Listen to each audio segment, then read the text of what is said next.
Assalamualaikum warahmatullahi taala wabarakatuh. Waalaikumsalam warahmatullahi taala wabarakatuh. Berjumpa kembali dengan saya Khalifah Setia Haji Muhammad Suhadi Al-Waliuddin pada channel Buya Pasaman Timur dalam Makom Majelis Zikir Ma'rifatullah. Alhamdulillah kita kembali menayangkan acara Mudzakarah kita bersama Guru Mursyid Syekh Nur Muhammad Buya Irwan Maulana Al-Khalidi, yang pada kesempatan kali ini tepat di malam Jumat ini kita dari awal Isya tadi sudah menjalankan kegiatan tawasulan berjamaah. Hadirin pemirsa jemaah sekalian yang masih setia pada channel YouTube Buya Pasaman Timur, dari channel per channel dan judul per judul, ada di antara yang mungkin pada suatu tayangan memang diulang kembali dalam rangka lebih memperjelas, terutama di dalam mudzakarah. Jadi terkadang dari tausiah kita mudzakarahkan agar pemirsa sekalian lebih memahami. Insya Allah kita mulai saja mudzakarah kita pada kesempatan kali ini. Kita sapa dulu Guru Mursyid kita. Assalamualaikum warahmatullahi taala wabarakatuh ya. Waalaikumsalam warahmatullahi wabarakatuh. Alhamdulillah Bu ya, hingga sampai detik ini kita masih bisa bersama-sama dengan Buya, dan di kesempatan kali ini dapat mudzakarah kembali dengan Buya. Di kesempatan kali ini ada beberapa yang ingin dipertanyakan oleh saya, juga oleh saudara-saudara sekalian yang ada di atau hadir di sini Bu ya. Di dalam proses memahami hakikat ini Bu ya, terutama di dalam pelajaran ibadah yaitu sholat itu sendiri, ada keterangan yang menurut saya ini lebih khusus. Kenapa? Karena dia ada keterangan ini di dalam Al-Quran itu sendiri Bu ya. Terutama khususnya di Quran surat Al-Hajj ayat 77 yang menyatakan, terutama orang-orang yang beriman, hai orang-orang yang beriman, ruku dan sujudlah kamu. Ada kesan di sini sesuatu yang istimewa di antara ruku dan sujud ini Bu ya.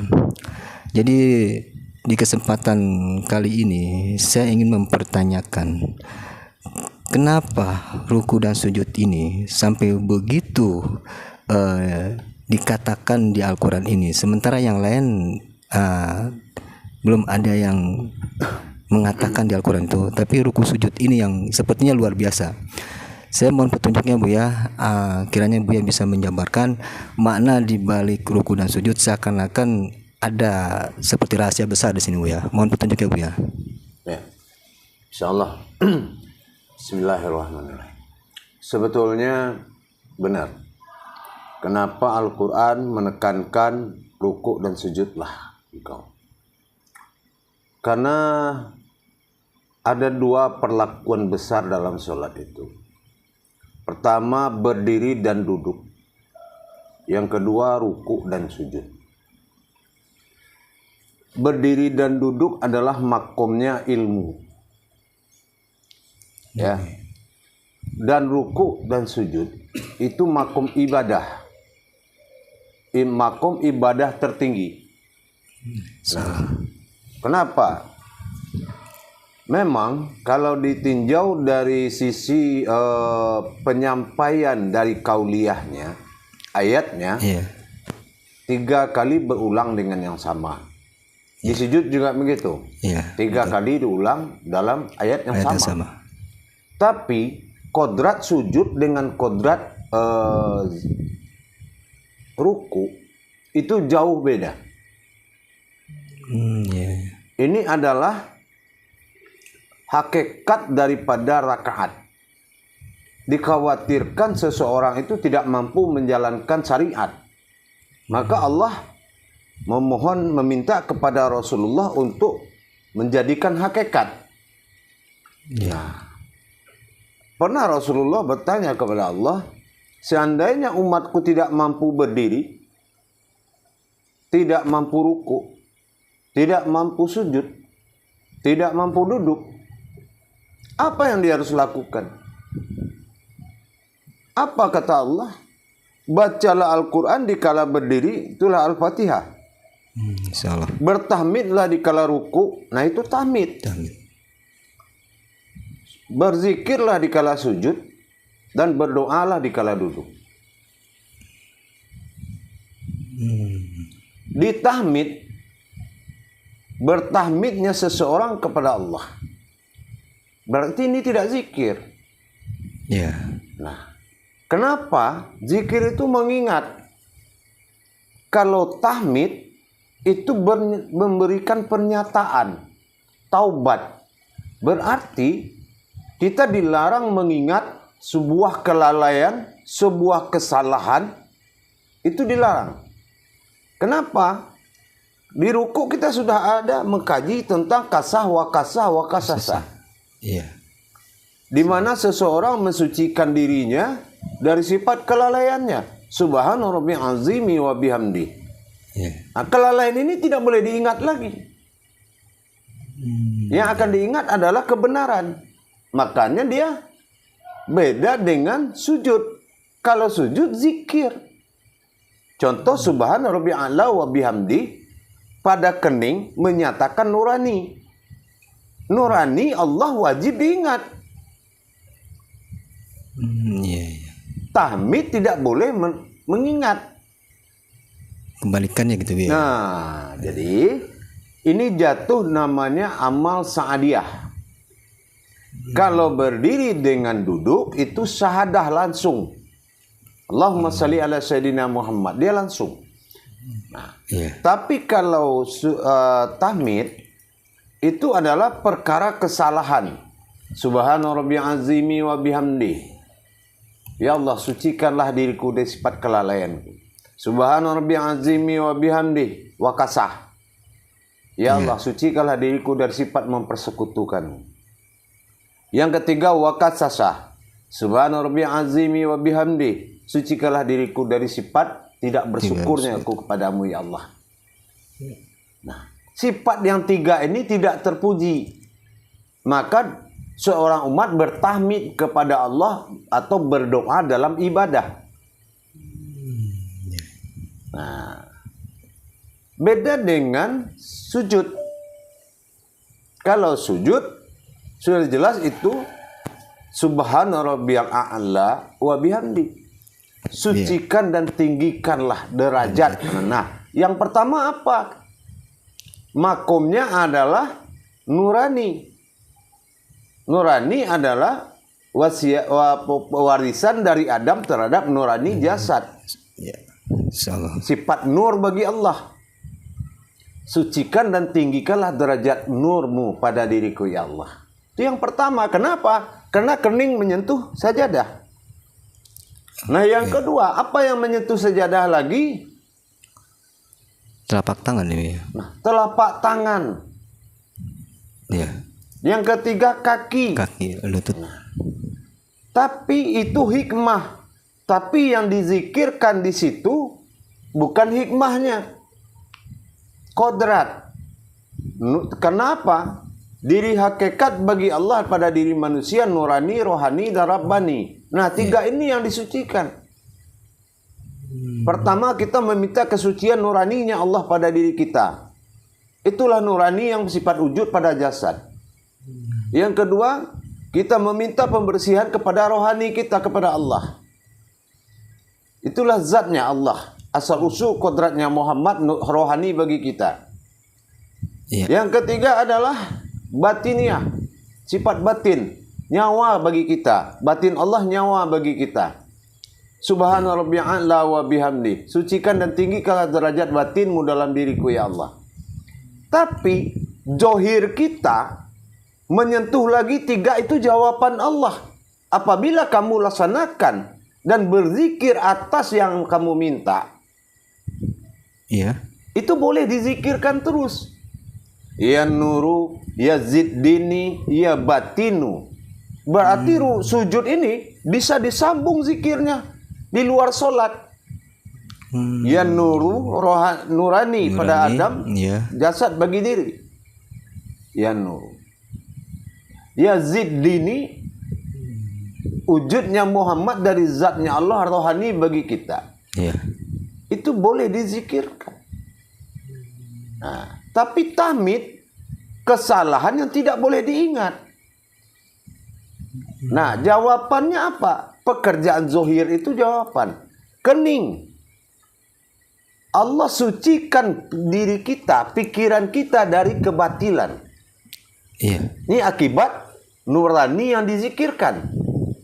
Allah menjawab doanya dengan perbuatan bersih pikiran, bisa menerima ma'rifat. Tak mungkin nurani pikiran masalah duit kan? Nah, berarti itu masalah ma'rifat. Yang kedua, telapak tangan. Asmaul Husna 1881 dalam tulisan Arab. Allah membersihkan zahir dan batin kita. Dijawab dengan apa? Nasib.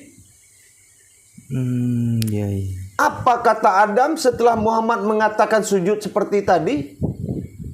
Ya Allah, sucikanlah kehidupanku dari kesengsaraan dan kemiskinan.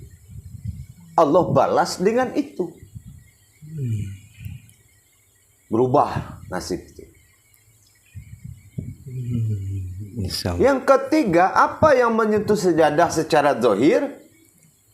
Yaitu kaki. Dua-duanya. Adam juga berkata, nurani itu kepada Allah. Sempurnakanlah perjalanan dunia dan akhiratku ya Allah. Dan itulah yang akan terjadi di diri orang yang berilmu dalam sujudnya. Itu yang zikir. Makanya beda dengan tahmidnya begitu. Selalu ya. Kalaulah izin Bu ya, itu lebih ke nurani rohani rabbani, kodrat-kodratnya Bu ya. Yang jadi pertanyaan kembali, kenapa saat berdiri dari ruku itu, kan ini jangan kalau tidak salah saya jelas, untuk dilupakan semua kesalahan-kesalahan di ruku itu, tapi ketika kita berdiri dari ruku itu, kita mengucapkan Rabbana lakal hamdu Bu ya. Mohon petunjuk Bu ya. Itu kan itu. Sami Allahu liman hamidah. Aku mendengar apa yang kau katakan. Kan langsung dijawab sama Allah. Jadi Sami Allah itu jawabannya. Jawabannya. Maka dinyatakan oleh Allah sebagai Rabbil Alamin. Atas nama kesalahan dari seluruh perbuatan alam ini kepadamu ya Allah, aku memohon ampun. Kata sifat aftar bagi Allah kepada ba'dal yang disembah.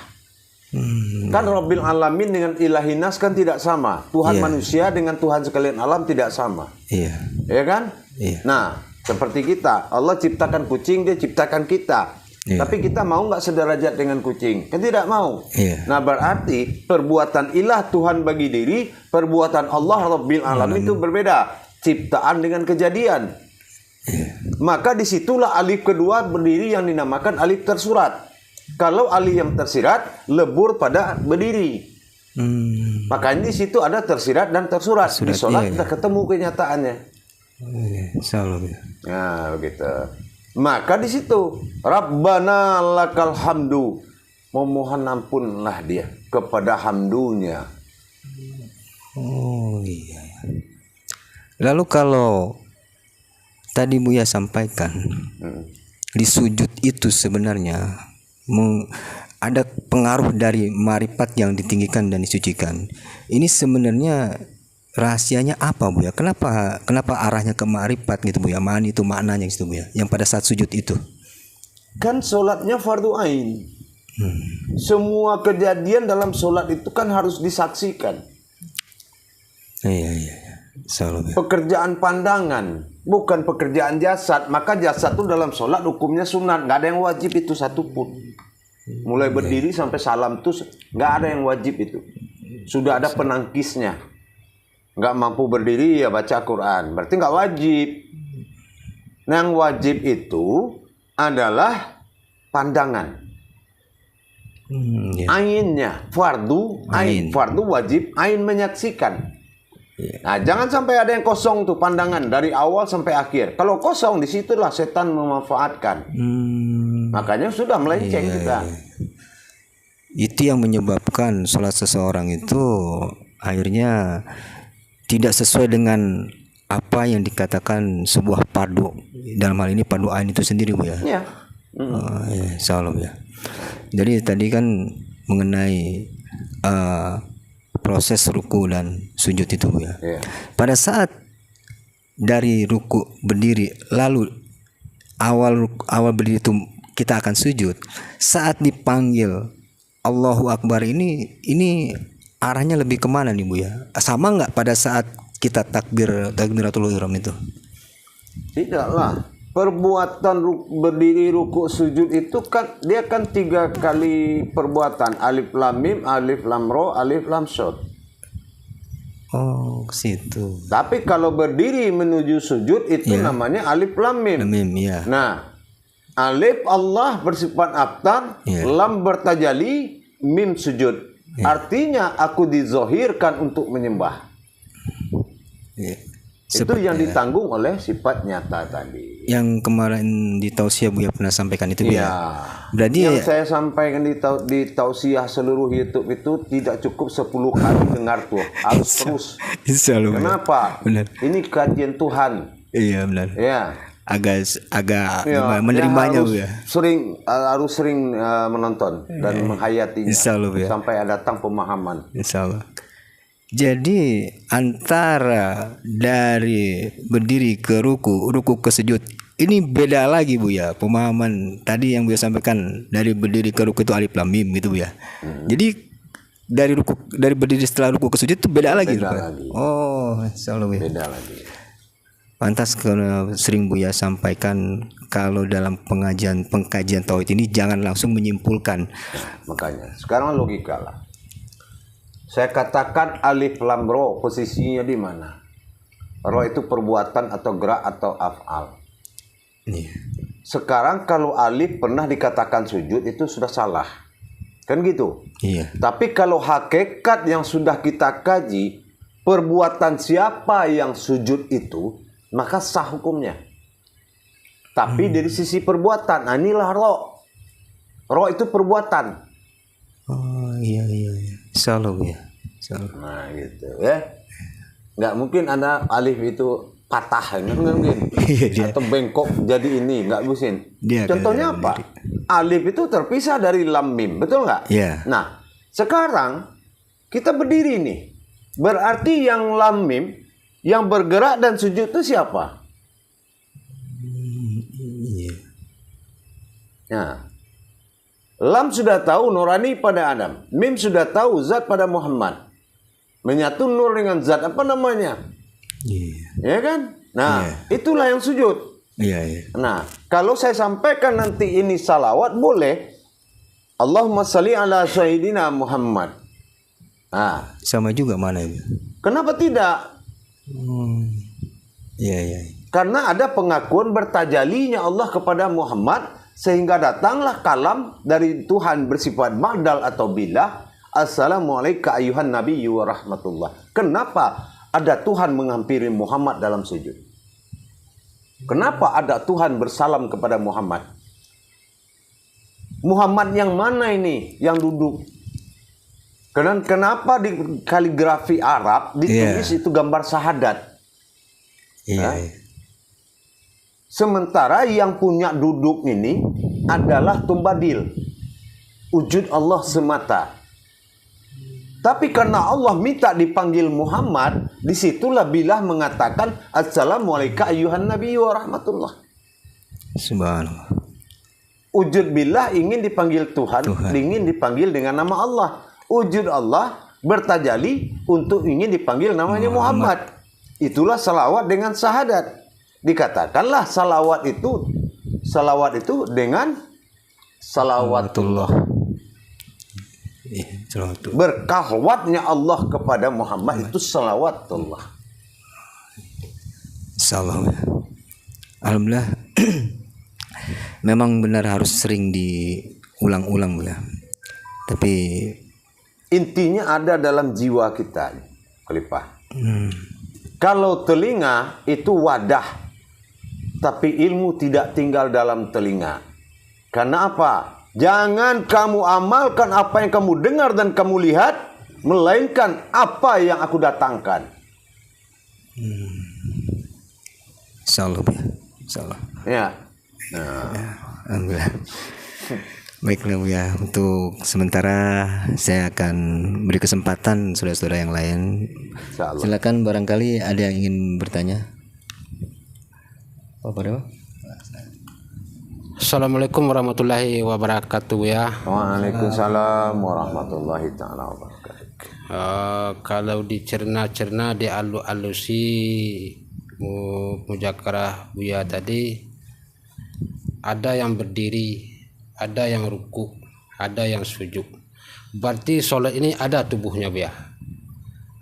Kalau seandainya ada tubuhnya, mana yang tubuh dengan sholat, mana yang kaki dengan sholat, mana yang otak dengan sholat? Ya. Yang dikatakan kodrat sholat itu adalah wujud. Yang dikatakan nyawa sholat itu adalah af'al, gerak. Itu nyawa sholat. Selagi Allah itu beraf'al pada jasad dan berfi'il pada rohani, engkau bergerak, aku hidup. Makanya kalau orang tidak bertuhan itu tanda-tandanya cuma tidak hidup. Itu tanda-tanda tidak bertuhan, sudah ditinggalkan Tuhan, bukan mati.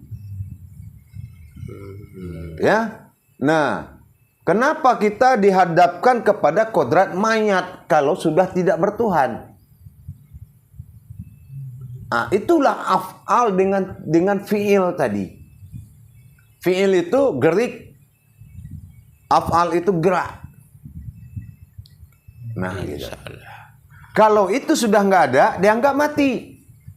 Nah, padahal itu gerak Allah semata. Nah, di sholat juga begitu. Yang dikatakan otak dengan sholat, wujud. Kotak pada sholat itu adalah makom yang bersifat wujud. Kalau kiblat rohani berbeda dengan kiblat jasmani. Kiblat rohani adalah batin, wujud, sir pada dalam wujud. Makanya bulat kepala kita karena titik menuju titik. Insyaallah. Mau nggak kepalanya petak? Enggak mungkin kan? Berarti dia harus bertajali kepada wujud. Nah, itulah kotaknya. Makomnya azali. Makanya kalau berurusan batin dengan Allah, pelihara nyawa. Kaji nyawa itu. Jangan ngaji Allah dengan makrifat. Mana ada makrifat? Dikaji Allah dengan nyawa, dicari Muhammad dengan zat kodrat diri itu, dengan rohani. Dekati Adam dengan nurani. Ketemunya Allah. Adam nggak ada, Muhammad nggak ada yang ketemu Allah. Tapi itu adalah makom tajalli Allah.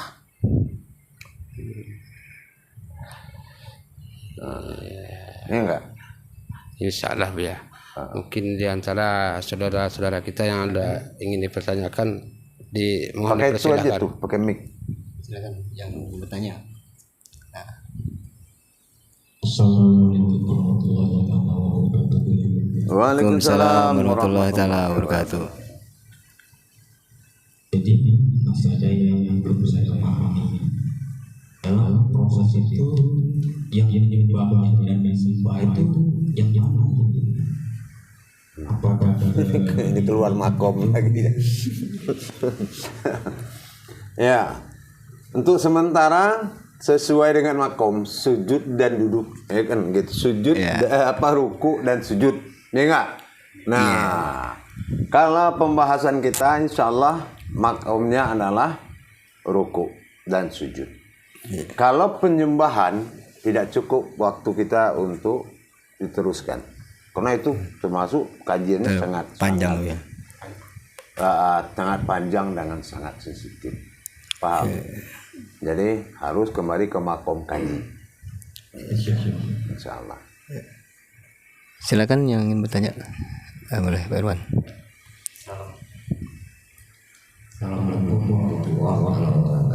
Waalaikumsalam warahmatullahi wabarakatuh. Tadi ada saya dengar kita sholat, misal kalau itu dan berdiri itu nggak wajib. Jadi kalau seandainya ada orang sakit itu sholat, itu gimana hakikatnya ya? Kalau dia mengingat-ingat kan nggak mungkin. Apakah urutannya dibayang dia rukuk, sujud, baca itu atau gimana? Oh tidak. Sholat itu sahadah langsung. Artinya apa? Bacalah Al-Quran dikala berdiri. Kalau kita nggak mampu berdiri, Al-Quran itu kan Al-Fatihah.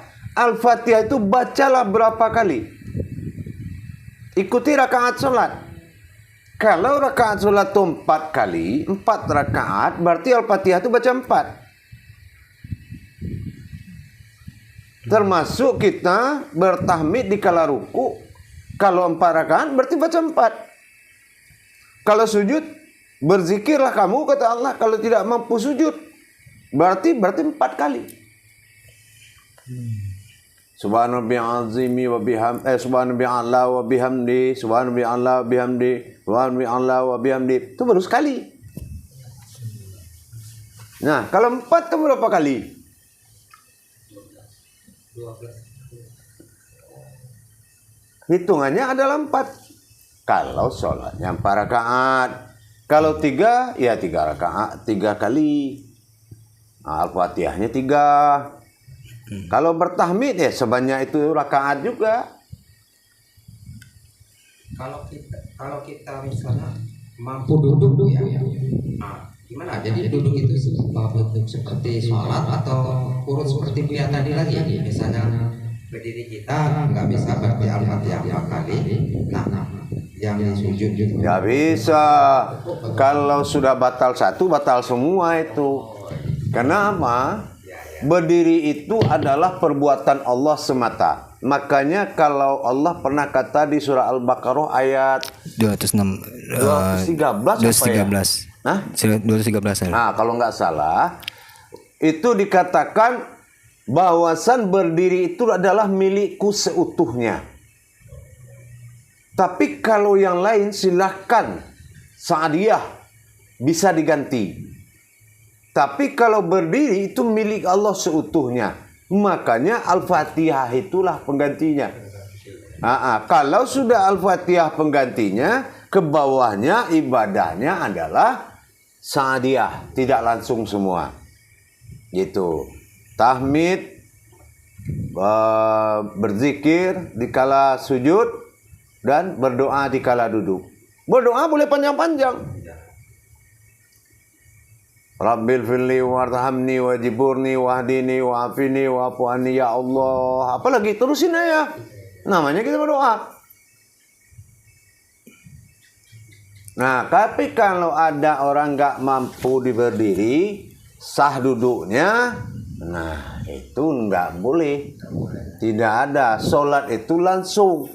Nah, berarti dia tidak boleh membayang-bayangkan perbuatan sholat tadi karena ketidakmampuan.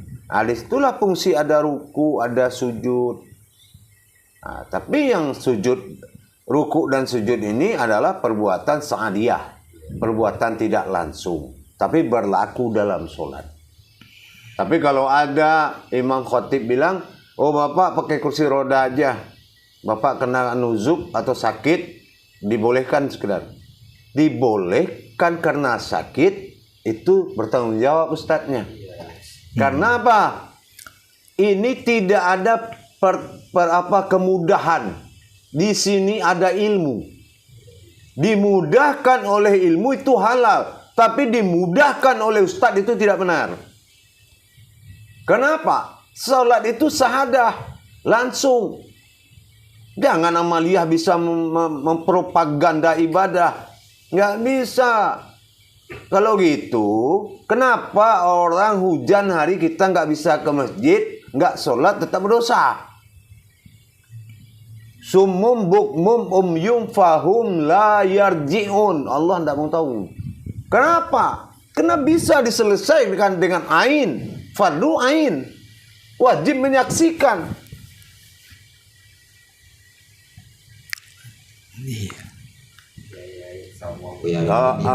Kesalahan selama ini.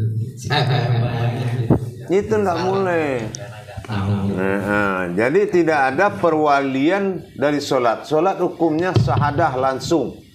Nggak bisa secara zahir dengan batin, dengan hakikat. Nggak bisa hakikat cari tarekatnya. Nggak bisa cari marifatnya. Allah itu maha memberikan kemudahan. Dalam arti tetap dalam ilmu. Bukan kemudahan kebijakan kayak kita di pengurus-pengurus kampung. Nah, nggak bisa. Metode apa itu? Nggak benar itu. Jangan diikutin. Ya. Insya Allah. Silakan lanjutnya. Assalamualaikum warahmatullahi wabarakatuh. Waalaikumsalam warahmatullahi wabarakatuh. Pertanyaannya, sholat ini kita kan harus berdiri tegak, ya. Itu termasuk fardu ain ya. Iya. Nah, seandainya kita tidak mampu berdiri tegak, kan harus utuh tegak. Kalau kita bersandar ke tiang gitu, itu nggak mampu namanya. Berdiri tapi nyender ke dinding. berdiri tapi nggak utuh. Iya. Kalau gitu tentara aja nggak sanggup kalau gitu. Kalau berdiri gitu. Kalau nyender semua orang sanggup. Ya kan? Tidak boleh. Contoh kita zikir.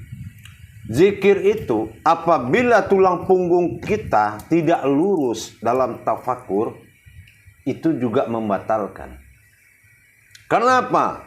Tiang arasullah termasuk tulang sulbi. Ini aras satilnya Allah.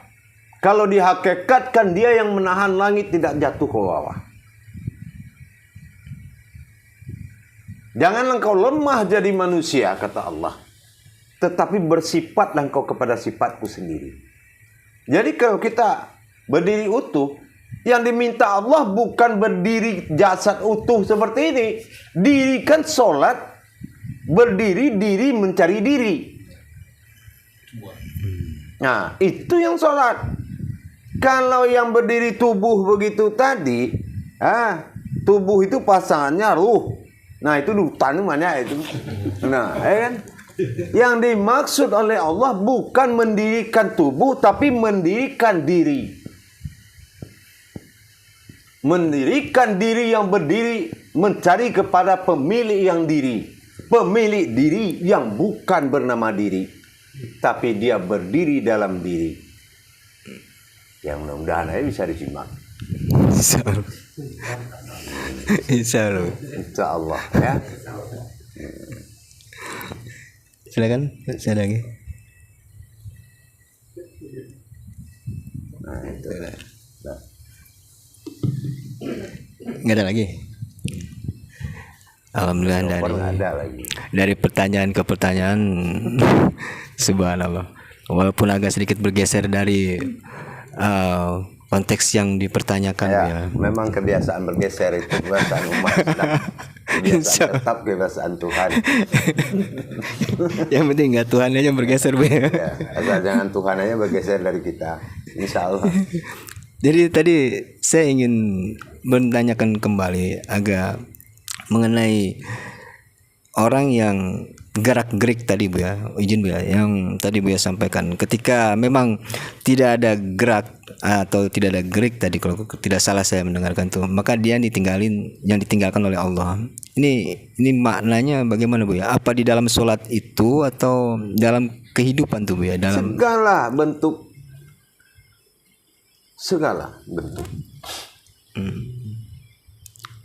Jadi mananya ke situ ya Bu ya? Kita hidup, Allah hayat pada diri dengan af'al pada jasad, yaitu bergerak. Kita hidup, beribadah, jatuh kepada gerik jatuh kepada niat.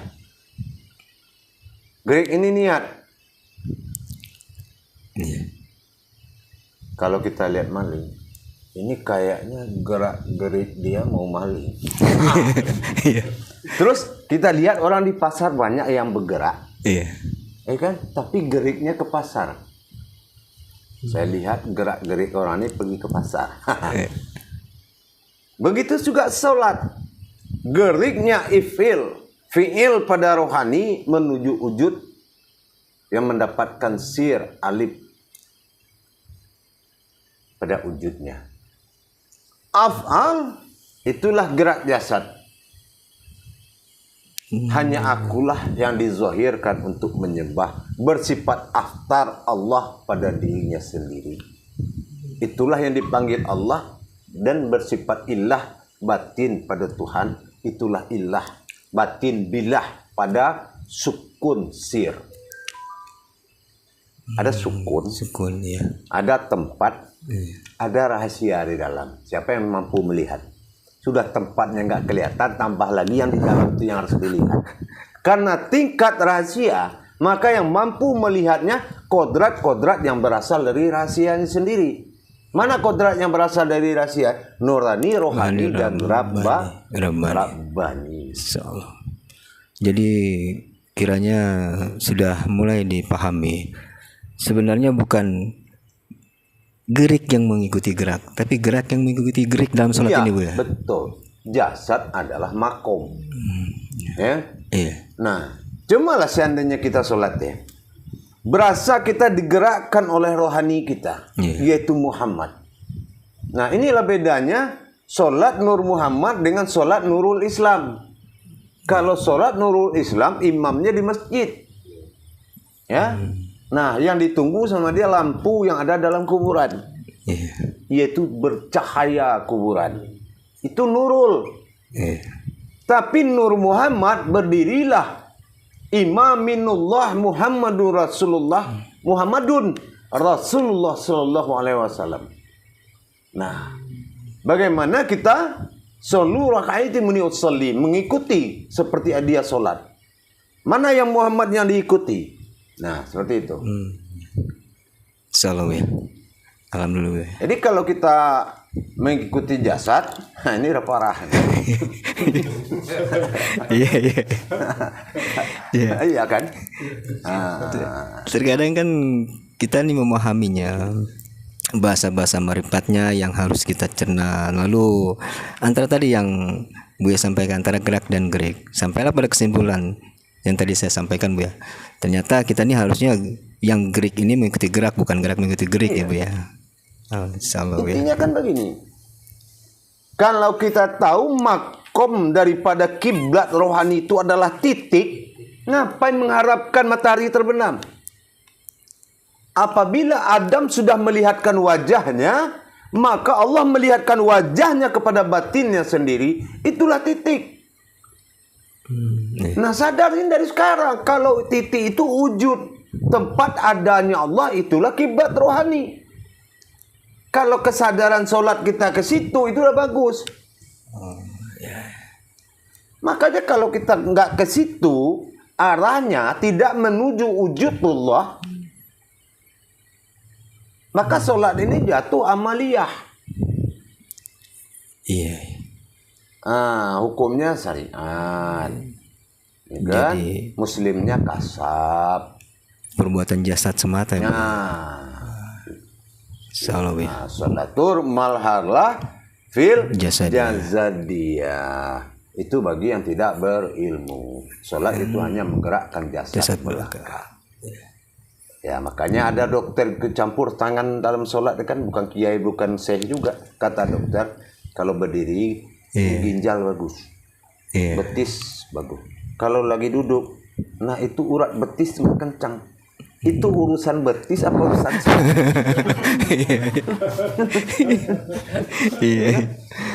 itulah amaliyah.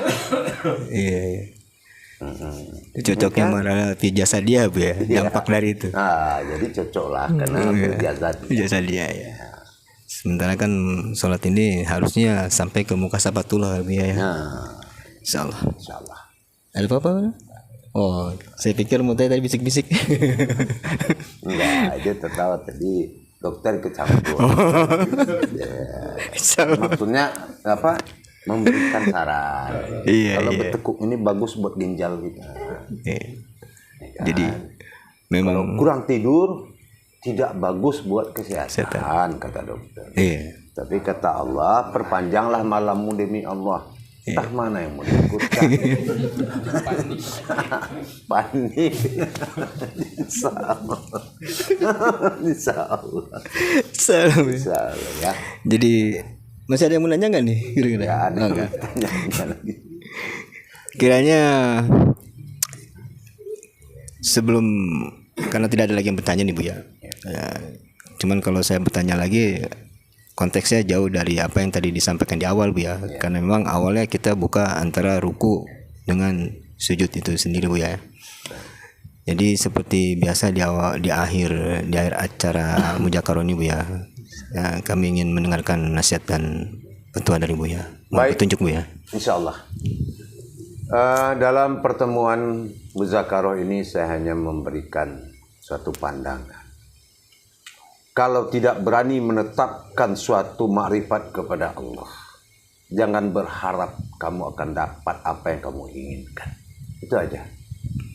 Kalau tidak berani, insyaallah. Itu aja insyaallah. Insyaallah. Sangat ini sekali Bu ya. Insyaallah. Alhamdulillah.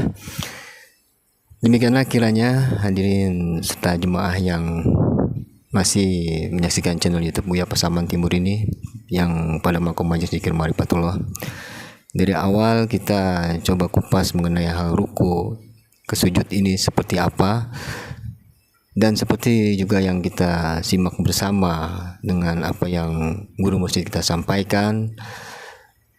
Alhamdulillah, apa yang tadi sudah kita saksikan semoga menjadikan ilmu yang bermanfaat bagi kita dalam rangka kita beramal dan beribadah menuju yang hak bagi Allah. Kiranya Mujakarah di kesempatan kali ini saya rasa cukup sekian dan kita akhiri. Billahi taufiq wal hidayah. Wassalamualaikum warahmatullahi taala wabarakatuh. Waalaikumsalam warahmatullahi taala wabarakatuh.